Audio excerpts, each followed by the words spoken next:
فقدان جودة الخدمة أو المنتج خطأ قاتل.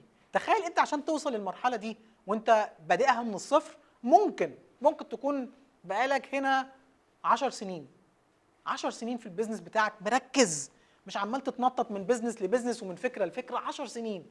فأنت بنيت زي ما قلنا كده إن أنت بقى عندك علامة فارقة في السوق، عندك علامة فارقة. في 10 سنين بتبني العلامة الفارقة دي، وبعدين علشان الخطأ ده تلاقي نفسك اهملت فكره الجوده، اهملت فكره هو انت في الاساس اللي نجحك كان ايه؟ كان بناء الثقه، وان انت انت بتعطي للمستهلك بتاعك او الشريحه المستهدفه بتاعتك، بتديله قبل ما تطلب منه انه يثق فيك ويستثمر معاك في المنتج او الخدمه بتاعتك. فاول ما تضرب دي، اول ما توقع دي، في ثانيه يا باشا 10 سنين بتوعك البراند يتضرب في يوم وليله. خصوصا واحنا موجودين النهارده في عالم السوشيال ميديا. يا الله لو حد طلعك المسرح، يا الله لو حد طلعك المسرح.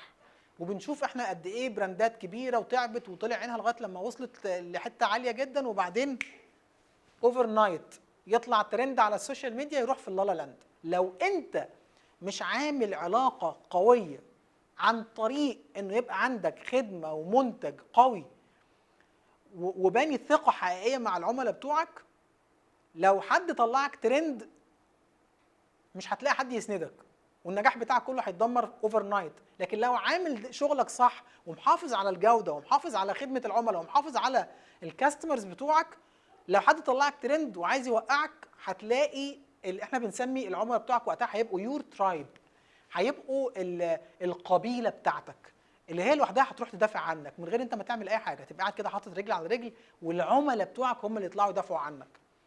ده اللي احنا بنشوفه لما براندات كبيره زي ابل، تعالى النهارده خلي حد من الترايب بتاع ابل، من القبيله بتاعت مستخدمي ابل، يطلع على السوشيال ميديا، وبعدين تلاقي حد من الناس القبيله الثانيه بتاعت سامسونج ويطلع يقول ابل ده فيها ما اعرفش ايه، يا حرب بتوع ابل يقوموا قايمين عليه.